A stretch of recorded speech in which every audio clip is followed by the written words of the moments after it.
શકીએ તો FISની કેશમાં આશરે 5,000 કરોડ રૂપિયાની મોટી વેચવાલી. જોકે ગિફ્ટ નિફ્ટી ફ્લેટ, એશિયામાં પોઝિટિવ કારોબાર. ડાઉ ફ્યુચર્સ પણ ઉપર. ગઈકાલે અનુમાનથી વધારે રિટેલ મોંઘવારીના આંકડા હોવા છતાં અમેરિકાના બજારમાં જોવા મળી નીચલા સ્તરેથી સારી રિકવરી. કોટક મહિન્દ્રા બેંકને મોટી રાહત. RBIએ ક્રેડિટ કાર્ડને લઈ લગાવેલા પ્રતિબંધો હટાવ્યા.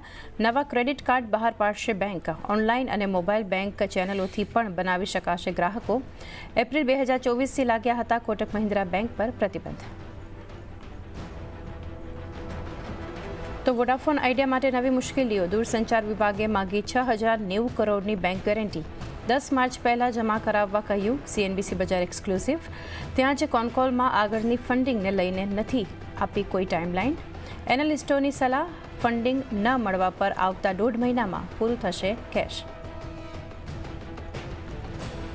અનુમાનથી સારા રહ્યા મુથુટ ફિનાન્સના Q3 પરિણામ. નફો 33%, તો વ્યાજથી આવક 43% વધી.